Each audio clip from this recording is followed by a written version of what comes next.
All right, so kicking off our final chapter, capital punishment and death row inmates. And again, as you know, we have the paper coming up. The final exam will actually be next week. The final exam will be next week, towards the tail end of next week. So you'll get an official notice about that on the email over the next 24 hours. And of course, you know, we still got one more quiz left. So, and we ain't got that many days left.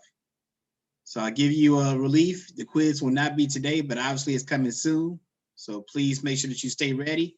And by staying ready, that means, you know, staying sufficiently up to speed with the reading. As always, make sure that you have a clear sense of what you want to know at the end of each chapter.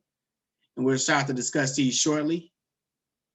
And as always, the full attendance policy remains in effect as it has throughout the semester. Dr. Muhammad, I have a quick question. Yes, sir. Okay, so I remember you talking about the Cengage. Like, did you want us to only do the ones that was we were doing like the chapter basis by what we're doing now, or could we do all of them for extra credit, like every single last one? No, just only related to the chapters that are covered in this class. Okay.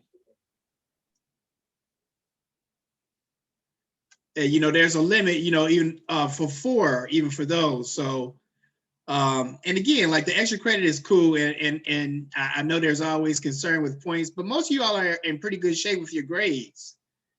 So the most important thing is, you know, what we can learn from these concepts. You know, I don't believe in assigning busy work just to have you do things that I really like, you know, connected to some broader goal.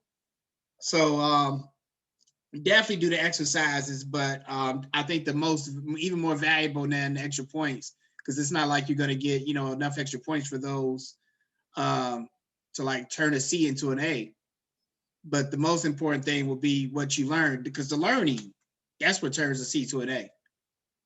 So make sure that, you know, when we talk about concepts like this, that you have a good understanding of them.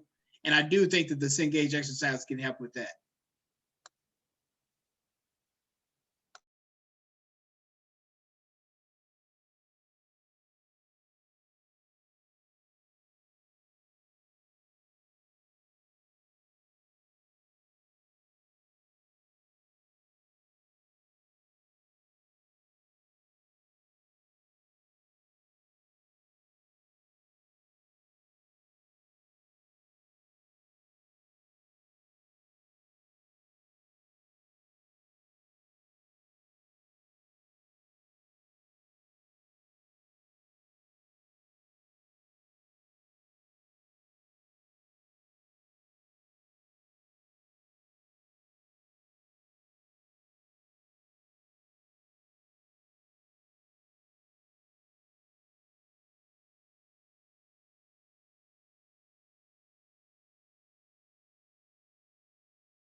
There are conflicting philosophical views on the death penalty, and you won't be tested on these quotes by Rush and Stephen. But this is just to give you some context for how this view is informed the discussions within our own nation and throughout the world. Dr. Benjamin Rush, And many hospitals, including in my native Chicago, are named after him. The punishment of murder by death is contrary to reason and to the order and happiness of society. So Rush is saying that, that again, killing from anyone, so again, it's important that we understand, that the good book says that, thou shalt not kill, thou shalt not murder. Make no mistake, the death penalty is murder by the state. Like, again, the death penalty may sound like, again, more sexy and formal, but it's murder committed by the state. And there may be situations where, people may feel like that's justified. Much like, we can certainly argue that, murdering somebody that tries to break into your home, that there can be a good rationalization for that. And I would understand. Mr. Muhammad, isn't that the one that that man, the Charleston I man got the death penalty? No, this isn't related to those. These cats, no, they were living. These were philosophers from several hundred years ago, as it talks about in the beginning of the chapter. So Stephen had another argument on that on the other side, and he talked about again how it's going to be a real deterrent effect that if you again are ready to shoot somebody, Latasia, but you know that you can get the death penalty right before you shoot them, you're like, oh damn! Like if I wasn't going to get the death penalty, then I would have killed you. So it was believed that again, it's a deterrent effect. And keep in mind what we talked about in the earlier chapters, the underpinnings of the criminal justice system, and one of them, a big one, was deterrence. That we have to administer certain punishments to deter other people from, deviating this way.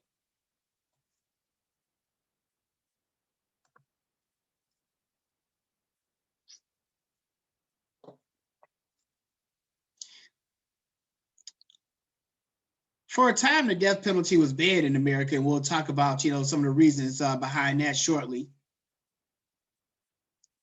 But is the U.S. Supreme Court reinstated it in 1976.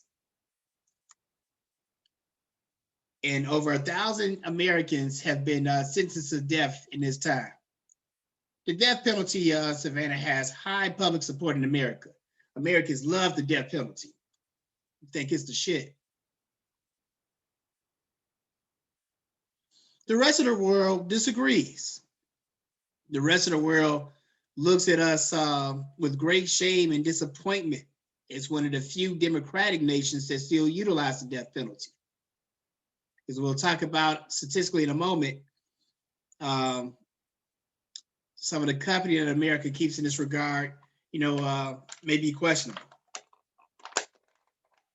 When it's been used, it's mainly been reserved for rapists and murderers. And this is part of the issue that clearly, none of us are going to have much sympathy for rapists and murderers.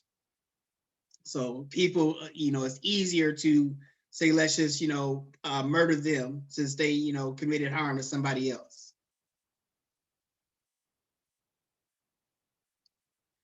But this wasn't always true. There was once a time in America where you could get the death penalty for robbery, for kidnapping. You could get it for treason. So like, say for example, Latasia, if in 1830, you would have tried to run inside the Capitol building, mob deep with a whole bunch of guns and stuff like that, Confederate flags and the like, that would have been something you would have got the death penalty for back in those times. You could have gotten it for desertion of military service. And again, it sometimes, again, when, in spite of being very well trained, there are cases where folks have gotten over to fighting over in Nazi Germany, fighting in North Korea, fighting in Vietnam, fighting in Iraq. And they've deserted their camp, in an attempt to save their lives. But such desertion, again, you're definitely going to get some prison time for, but you can no longer get the death penalty for it in the way that you could have through much of the nation's history. The Supreme Court did eventually the death penalty to adults over age 18. Recall we talked about a couple of chapters back, the juvenile court system, which is important to understand with this as well. And adults over 18 who are mentally sound. So again, that's why, like, you know, in some cases, some individuals will attempt to, like, you know, plea insanity, because if, you know, you're not sane at the time that you committed the act, that could help you avoid the death penalty. Those cases, again, statistically speaking, those pleas for insanity, again, I know there's a lot of sensationalized talk, and a lot of times people will base their social scientific observations off of what they see on TV. So those kind of things may, like, you know, look really great on TV, where somebody, like, you know, pleads insanity in the movie, and then it turns out, I wasn't really crazy. I knew what I was doing. But pleas for insanity, again, like, very rarely help you avoid punishment for your crimes. Again, the dude in Minnesota, a couple weeks, not Minnesota. Sorry, so much murder in this country. I apologize, Savannah. It's hard to keep track. The dude in Colorado who had shot up the store a few weeks back, he had scientifically documented mental health issues. He still had to go to prison and will likely remain there the rest of his life. Some trends in the death penalty. Again, it is going down. So a lot of the data we're going to see here, and again, we're going to see a lot of numbers. We talked about earlier in the class empiricism, where you want to have data to, like, you know, support your claims. So we do see that since 1991, that 28 that were murdered in 2018 by 2015 by the state was the lowest in over 20 years. There's a 33% decline overall. In more and more states, because, you know, it's like, you know, there are very few federal executions. There are some, but increasingly states are outlawing it. Through much of my life, there was a death penalty in Illinois, and we'll talk. I'll come back later and talk about why the death penalty has since been banned in Illinois in a little bit. In the year that this data was taken, of 2015, 86% of executions just occurred in 3 states. So Texas, where they easily have the most executions, Missouri, and then Georgia.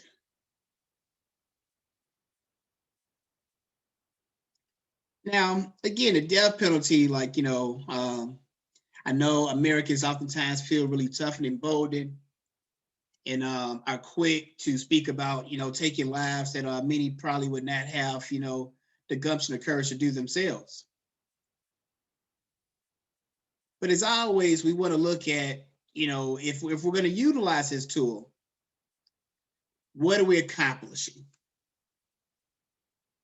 We also want to look at potential shortcomings in any aspects of our system. Because again, the goal is, the main goal is to keep the public protected, to rehabilitate when possible. May not always be possible.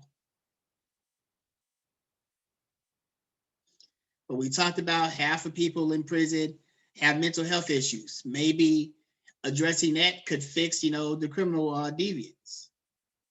Maybe giving them some employment opportunities will help it where they don't have to come back to prison again. Rapists, murderers, people like that, even if they do learn their lesson, we probably still need to hold them very accountable, if for no other reason, just to deter other people from committing these crimes.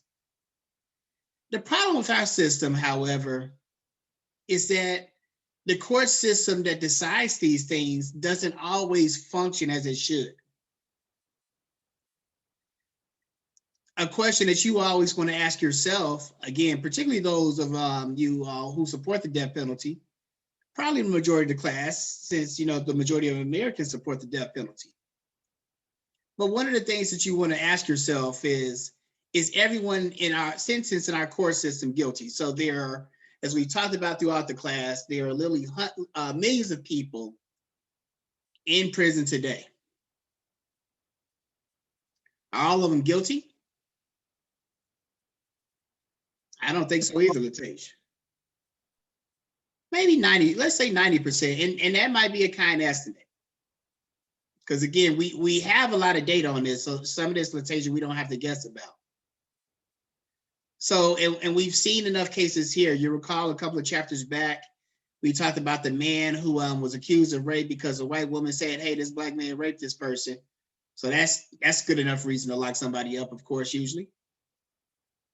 But the DNA evidence turned out that he actually didn't do it, Latasia. However, by that time, he had been gang raped several times in prison, and ended up getting HIV. So there was a lot of damage for, a pretty, poor court ruling. But you know what happens? Again, these are human beings. There's no human system that's going to be perfect. People are going to make mistakes. We're going to sometimes convict people that are actually innocent. We're going to sometimes let people go that are actually guilty.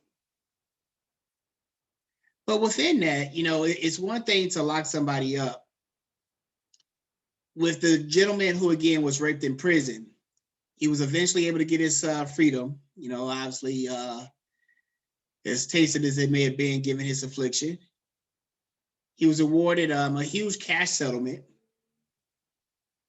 So there was some level of retribution. But once we've killed somebody, once we've executed somebody, there's no coming back from that. Like, it's no like, oh man, my bad. We can pay because there have been cases like this. The same way DNA evidence has exonerated people that have been in prison.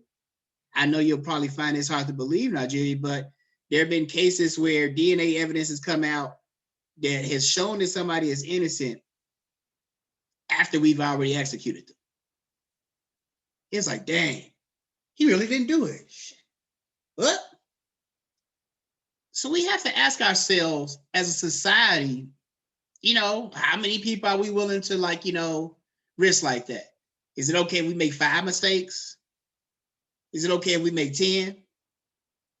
Is it okay if we make 100?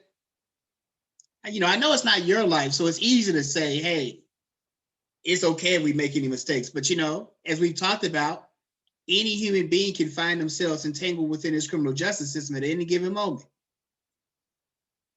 Like all types of hey, we just say look, if the white woman wants to come along and say that I raped somebody, hell, she may have a really good chance.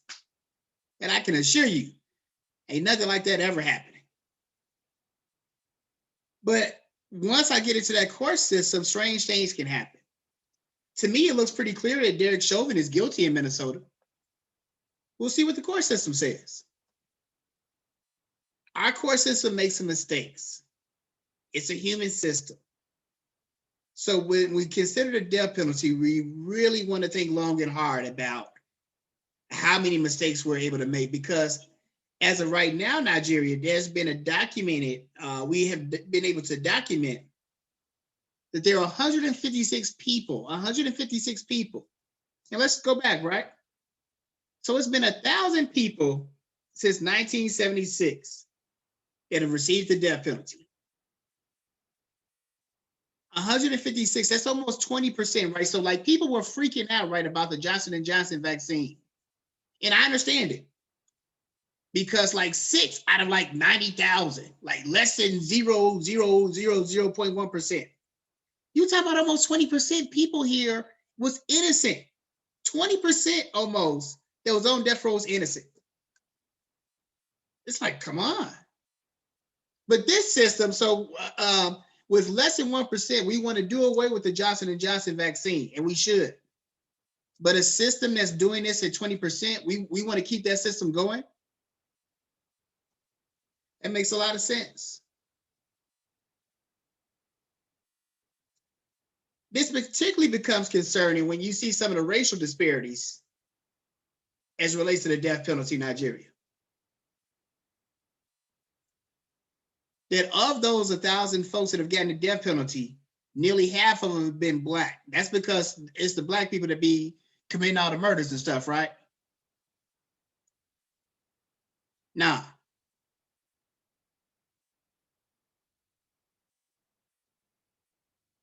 Go shoot up a school. Go shoot up a public building.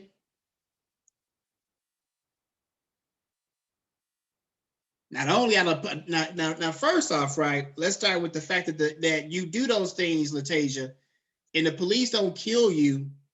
The police arrest you. It'd be some other cats that don't have no weapons and they get killed by the police. But somebody could be walking out of a building having already killed 10 people.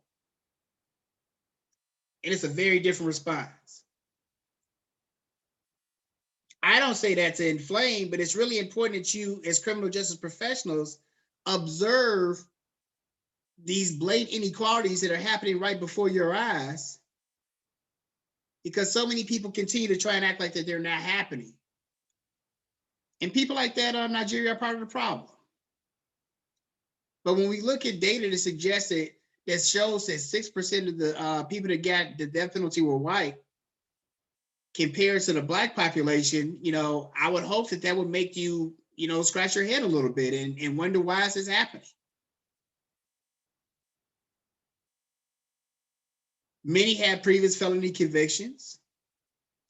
So again, these are not people that by and large, can probably be led back into society. So if you murder somebody, I'm totally okay with you spending the rest of your life in prison.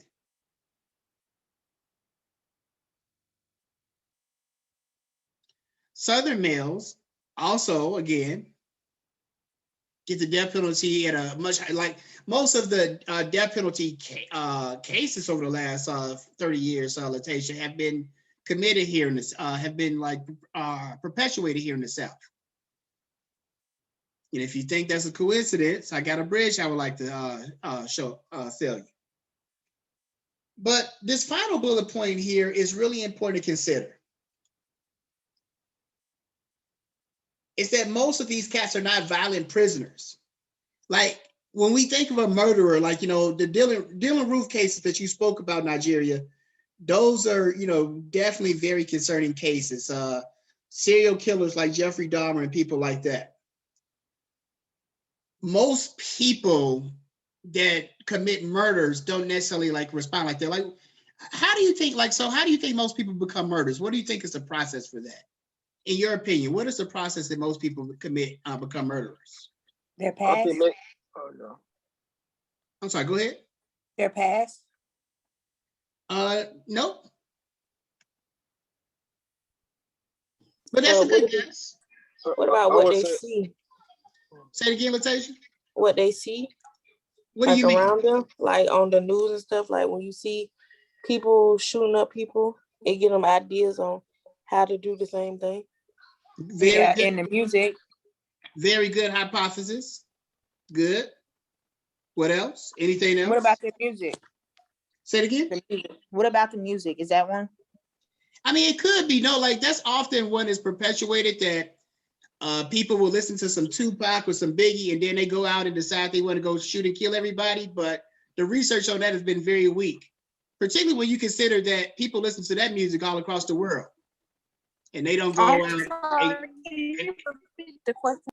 they don't go out and kill everybody. But no, it's a reasonable thing, but it's important because it's really important that we dissect these things, because these are some of the things that people in power say a lot. Well, it's this old, awful, bad rap music. Really? How y'all listen to a lot of rap music and violent music and stuff. Have y'all ever been motivated to want to go out and kill anybody? Because I haven't, and I listen to that music a lot, quite frankly. But that we hear stuff about violent video games. Kids in Japan and Switzerland play those video games all the time, young people. They're not going and shooting up their schools. What are some other factors? I would say the reverse theory of the broken windows theory. Okay, people how police see when people do something, they see keep doing it, they stop it. But for people now coming up, they see hey, well, Dylann Roof got away with it, and then this dude got away with it. I'm gonna try to get away with it. Okay, good. All very good guesses, hypotheses, because it wasn't just guesses. Y'all put some rational thought behind it. 1 extra credit point for all. But the main thing that influences, like, whether or not somebody becomes a murderer is them getting mad in the moment. Like, most people are not premeditated murderers. It happens where you get into a fight with somebody, Savannah, or you get into an altercation and it gets so heated, and then bow, you take a gun out and shoot them. Do your own research. But most people are not just wild, crazy cats and everything. And again, I'm not. Hopefully, none of you all have, but I actually know people that have murdered people before. And more times than not, it's people that you wouldn't expect. Like, damn. But people are capable of snapping in a moment. And this is why it's really important that, as nice and sweet as y'all are, it's really important for you to understand all of y'all got the potential to be murderers. You do understand that, correct? If you don't understand that, you're more likely to fucking snap off one day. But I know for sure it's been some times, Latasia, where if I might have had a weapon on me, oh my God. But that's not who I am all the time. But in that moment, I could have done something and I would have had to be held accountable for making that choice. But in that moment, I could have done something really awful. And again, I should be held accountable for that. But in that way, to suggest that the death penalty was going to be some deterrent, people don't know that the death penalty exists in this country. If it was a deterrent, that should be bringing murders down, right? But people are not thinking rationally 8 times out of 10 when they're killing somebody. So there are some people who have mental illness extensively, like the guy in Indianapolis last week.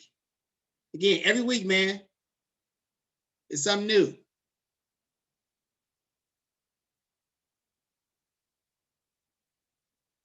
Again, the death penalty has not deterred people from, doing these kind of things.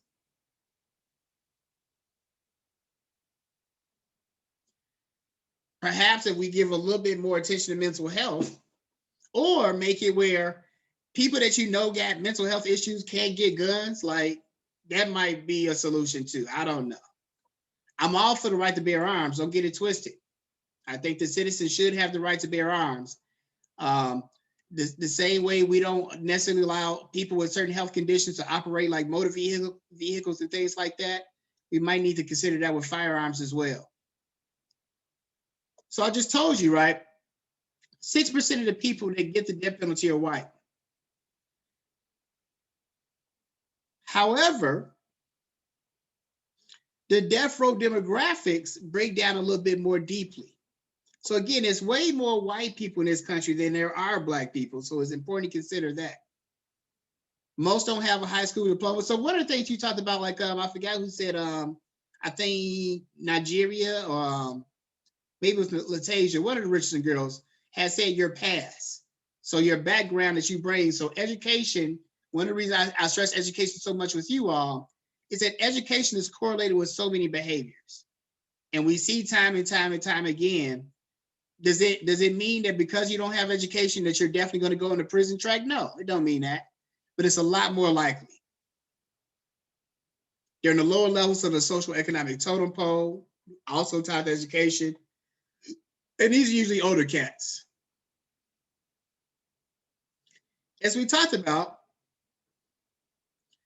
there's a large support for the death penalty, but it has gone down dramatically. Depending upon the survey you get, some surveys show that there's more people opposed. Most of the surveys I've seen have seen that most people favor the death penalty. So it's 1978, for example, 66% of the public opposed the death penalty. But in less than 20 years since that changed dramatically. you all had to write papers about the increasing prison population and some of the policies and war on drugs. So politicians in the 1980s and early 90s, they were really skillful in scaring the public about, what Hillary Clinton called these super predators. These young black men, people like myself at the time, that if we don't get these young black men under control, everything's gonna be buck wild. And again, you cannot see that as being disconnected from the things that are happening in Minnesota, the things that happened in Chicago last week. That people are scared to death of young black males. And a lot of it has been driven by political rhetoric. I hope that your generation would do a more effective job of holding those politicians to account, because it has not made our safety or the police officers more safe. Again, we're very isolated in the world in this regard. There are very few countries that use the death penalty. 98% of those countries have way less crime than America.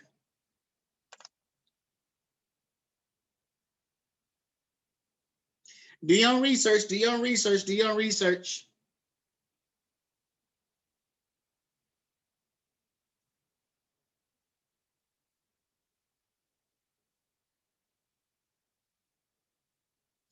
So almost all the nations in Europe and Central Asia,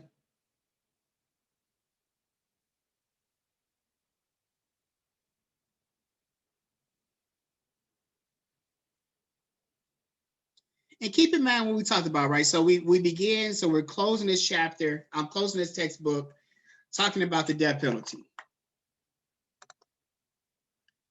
We begin by discussing the Code of Hammurabi and Roman laws and things of that nature, and how they would punish their people in really brutal ways. And they would use the death penalty all the time. In ancient Rome, for example, the story goes that Rome, does anybody recall the most famous person getting a death penalty in ancient Rome? Does anybody recall the most famous historical figure getting the death penalty in ancient Rome? And that would be Jesus Christ. And it always amazes me in this way, and I'm not, terribly surprised that there's not a lot of knowledge on that, but it always amazes me in this way that in the Bible Belt, that there's just so much rampant support for the death penalty, given that Jesus Christ himself got the death penalty. For much like, and he would fit in well in this system for crimes that he did not commit. We often ask WWJD, what would Jesus do? Jesus probably would not support the death penalty, but I'm going to go out on a limb on that one. The countries that do, again, are not the most democratic and empowering societies. Countries that America usually critiques for its political rights litigation, including Iran, Pakistan, and Saudi Arabia.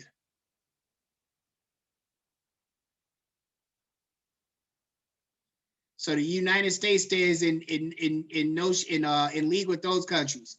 Countries where sometimes you still get your hand chopped off for committing the crime. Now, one of the things that we'll take a break in a moment. By my clock is 2:34. We're going to get bumped out in a second. We will resume the second portion of the class at 2:55 p.m. We will resume at 2:55 p.m. So one of the questions that people often ask about the death penalty, why does it take so long for people to be on death row? So it's not like, okay, like, so Dylan Root, that crime occurred, 2015? So he probably wouldn't get the death penalty to about 225, 230, I would imagine. And one, you want to make sure, right, like I said, there are so many mistakes made within the system, and and so whether it be related to the death penalty or not, that we want to make sure that we get it right. It's a lot of complexity to these type of cases, And the Constitution affords death penalty inmates a wide range of appeal processes. So there's often some delays in that as well that will stretch it out a bit. The death penalty has been informed by several precedents, including Trump versus Doles. Furman versus Georgia is what originally said that the death penalty was cruel and unusual punishment. This was particularly when people were getting an electric chair. And sometimes, you know, as you may have seen with the Green Mile, if you ever saw that film, the electric chair, it wouldn't always work. So it'll be you'll try and execute somebody, but it makes them suffer really bad, and they would be burning and stuff, but they wouldn't actually die. So in that way, it would be ruled like it would be ruled as they're being tortured. But by 1977, they had discovered some more humane ways to murder people. And in Corcoran versus Georgia, the death penalty was reinstated. We'll resume on these points at 2:55. I'll see you on the other side, hopefully with your cameras on.